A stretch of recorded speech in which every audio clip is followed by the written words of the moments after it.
제4장 고부간, 연인간, 직장에서의 독선관계.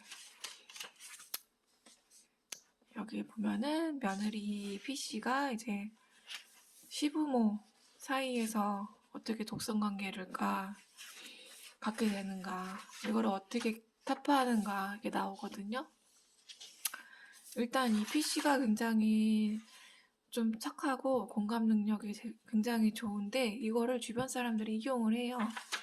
시부모랑 시어머니랑 그 주변에 있는 다른 며느리들까지 이 며느리한테, P씨라는 며느리한테 되게 뭐라고 하기도 하고 칭찬을 하기도 하면서 이 시어머니가 다른 며느리들한테 그런 화풀이 대상이 안 되도록 계속 그런 식으로 유도를 하거든요. P씨가 착하고 이렇게 약간 이해심도 많은데 나중에는 그런 사람들까지 이해하려고 해요. 그래서 너무 먹먹해지거든요. 그런 거를 계속 그 시부모 관계에 있는 사람들이 계속 이용을 하는 거예요. 그러니까 강한 주도자는 시어머니가 그랬고 협력자 요인들은 또 다른 며느리들, 자기는 겪지 않으려고, 이 화풀이 대상에서 당하지 않으려고 하는 건데, 근데 여기서 나오는 게 왜 이 시어머니가 자꾸 이렇게 주도자가 돼서 그 P씨라는 며느리를 괴롭히느냐, 이게 나오거든요. 그러니까 세상이 변한 것을 인정하지 못했던 P씨의 시어머니에게는 자신의 인생이 헛되지 않았음을 증명해주는 상징이 필요했다. 그래서 나는 옛날에 이랬는데 너는 왜 이렇게 하냐, 이런 식으로 계속 얘기를 하는 거죠. 그 P씨라는 며느리한테 거의 그냥 화풀이 대상이에요. 나는 이렇게 힘들게 지냈는데 너는 이게 변한 세상을 이거를 받아들여야 되는데 이거를 받아들이지 않고 계속 이 며느리한테 뭐라고 하는 거죠. 이 상황에서 이 며느리가 이거 극복하는 과정이 생겨요. 더 이상 이 시부모가 해달라는 대로 안 해주고 그냥 만나지도 않고 막 그래요. 막 격분을 하고 막 난리를 치는데 그 시부모님들이 그런데도 그냥 아랑곳 안 하고 그냥 잘 만나지 않고, 만나봤자 왜냐면 이분한테는 좋을 게 없으니까, 시어머니를 둔 이 며느리한테는 좋을 게 하나도 없으니까, 그래서 만남을 최대한 만나지 않고 거절하고 뭐 이런 식으로 하는데, 그래도 뭐 이 며느리한테는 나쁜 점은 없었다, 변화는 별로 없었다. 대신에 자기네 며느리와 이 며느리의 아들과는 관계가 조금 더 좋아졌다. 왜냐면 그 시어머니한테 드려야 할 그런 에너지를 자신의 아들한테 더 이렇게 집중을 했다는 거죠. 그래서 아들과는 관계가 더 좋아졌다. 그러니까 이거 시어머니가 그냥 이분한테 그냥 화풀이한 것밖에는 안 되더라고요. 매주 시어머니를 찾아뵙지도 않아도 놀랄 만큼 아무 일도 일어나지 않았다. 왜냐면 여기 일주일에 한 번씩 찾아가도 맨날 뭐라고만 했거든요. 너는 너 때문에 뭐 기분이 뭐 안 좋고 너 때문에 분위기가 안 좋고 맨날 이런 식으로 했거든요.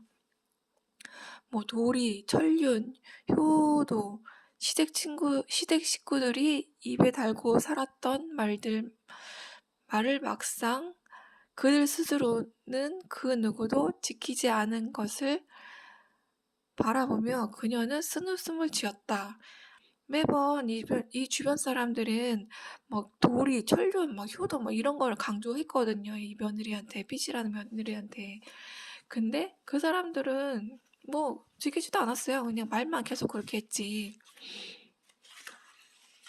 또 여기 여대생 L씨, 이 독선관계는 그 남자친구랑 독선관계가 이루어지는 걸로 해요.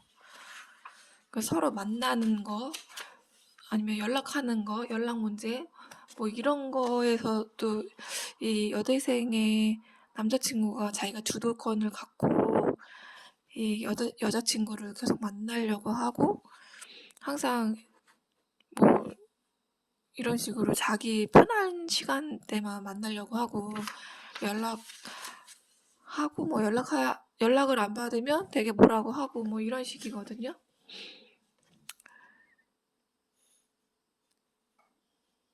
L씨라는 그 여대생, L씨가 자신의 말을 잘 들어주지 않거나 적극적으로 동조하는 기색을 보이지 않을 때면 남자친구는 그녀에게 공감력이 부족하다는 둥 뭐 이런 식으로 말을 하면서 이 사람을 되게 비하하는 거예요. 자기 여자친구를. 자기의 말에 오케이 하지 않으면 뭐 그럴 수 있는 거잖아요. 서로 의견이 틀릴 수 있는 거잖아요. 아, 너는 그렇게 생각하는구나 이렇게 하는 게 아니라 상대방을 계속 비난하는 거죠. 그것도 자기 여자친구인데. 뭐 만남 자체에서도 그렇고 이 관계에서 이 여자친구가 나중에는 약간 폭행도 약간 당했던 것 같아요. 폭행과 약간 폭언을 들으면서도 지났는데 너무 어리고 착하니까 그랬던 것 같아요. 그래서 이 관계에서 벗어나게 된다. 결국은. 여기서 조금 더 주목해서 볼 만한 거는 이제 사회생활을 하는 거가 나오거든요. 이 사회생활 나오는 내용은 회사원 M대리 이분의 독선관계. 회사에서 이런 독선관계가 분명히 있잖아요. 사람 뭐 이 대리를 막 학대하는 뭐 과장이 나타난다든가 그러면 이거를 어떻게 떨쳐야 되는가.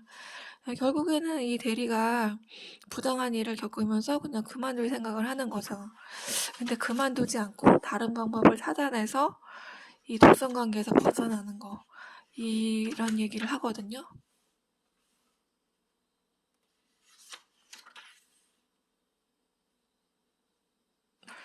그냥 이 M대리는 좀 능력이 뛰어났어요. 그리고 사교성도 좋고 외모도 좀 출중했어요. 근데 보니까 이 과장이 그런 M대리가 꼴보기 싫었던 거예요. 너무 좀 잘생기고 좀 그러니까. 그러니까 지속적으로 이 과장은 이렇죠. 지속되는 낮은 평가와 이 과장의 방해와 차별, 후배에게까지 받는 자신의 처지 등 그 모든 것을 M대리는 자신의 탓이라고 생각하기 시작했다. 약간 착한 사람들이 이런 식으로 해요. 아, 내가 무슨 잘못을 하지 않았을까. 이런 생각을 하죠. 근데 착한 사람들이 한 번 더 이렇게 생각을 더 해보면 그런 게 아니에요. 그냥 질투였어요. 이 과장이란 사람이 질투를 계속한 거죠. 이 M대리는 좀 외모가 조금 더 출중하고 좀 능력 있고 뭐 사회성도 괜찮고 하니까 거의 학대하다시피 한 건데 이 과정을 어떻게 이겨내는가 그런 거에 대한 내용이 나오거든요. 그러니까 고립감을 느끼게 한 거죠. 이 과장이 주변 사람들한테 대리를 계속 무시하면서 그러니까 주변 사람들도 동조할 수밖에 없잖아요. 과장이 저렇게 하니까 이 고립성을 부수는 방법 이거에 대해서 계속 상담을 한 거죠. 그래서 이 사람은 무력감을 주는 분노에서 활력을 주는 분노로 바뀌는 거예요. 아, 내가 뭔가 잘못했나 보다. 이 상황을 어떻게 타파할 수는 없을 것 같아. 왜 나한테 이런 일만 생길까? 이런 거에서 벗어나는 거죠. 활력을 주는 분노. 당연히 분노가 생길 수밖에 없죠. 이 과장이란 사람이 계속 M대리가 잘하고 있는데도 짜잘한 일 가지고 계속 뭐라고 하니까. 여기서 오랫동안 다수로부터 정신적 압박을 받은 사람이 공통적으로 나타내는 증상이 있다. 이들은 주도자의 힘을 실제보다 강대하게 평가하는 자신을 제외한 모든 사람이 주도자의 편이라고 본다. 근데 그렇지 않다는 거죠. 주도자에게 편이긴 하지만 약간 이 스톡홀름 증후군이라는 게 좀 있거든요. 그러니까 이 가해자를 자꾸 이해하려고 하는 거예요. 주도자나 이 가해자를 이해하려는 이 마음. 그러니까 약간 착한 사람들이 좀 이러는 거 같거든요. 결국에는 싸워야 할 때 자신의 상상 속에서만 존재하는 결코 실현될 리 없는 인간적인 화해를 꿈꾼다. 착한 사람들이 인간적인 화해를 꿈꾸죠. 근데 이거는 꿈속에만 일어난다. 상상 속에서만 일어나는 일이다. 그런 화해와 평화적인 해결이 결코 현실 속에서는 일어날 리 없음에도 말이다. 슬프죠. 자신의 내면 세계를 지키기 위해 싸워야 할 만한 하는 시기에 내면 세계 속으로 숨어버리려고 하는 것이다. 결국 이게 얘기를 해주죠. 여기 분이.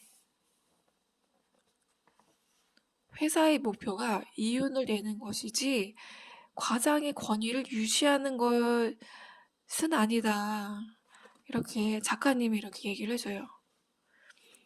과장의 권위를 지금 유지시키려고 지금 회사 생활을 하는 거냐. 절대로 회사는 그냥 이윤을 창출하려고 이렇게 나타나는 거잖아요. 매출을 올리기 위해서. 근데 이 과장이 자신의 권위를 자꾸 사람들한테 보이려고 해요. 그리고 타인의 고통에 그토록 공감하지 못하는 주변 사람들이 유독 과장에게만 관대할 리가 있겠습니까? 독성관계의 협력자는 주도자가 있기에 존재하는 것입니다.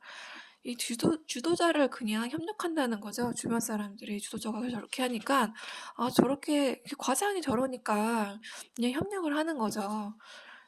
과장이 저렇게 하니까 권위를 유지하려는 과장의 말을 듣는 거예요. 독성관계가 깨지면 협력자는 사라질 것입니다. 이 관계를 어떻게 깨는지 나오거든요.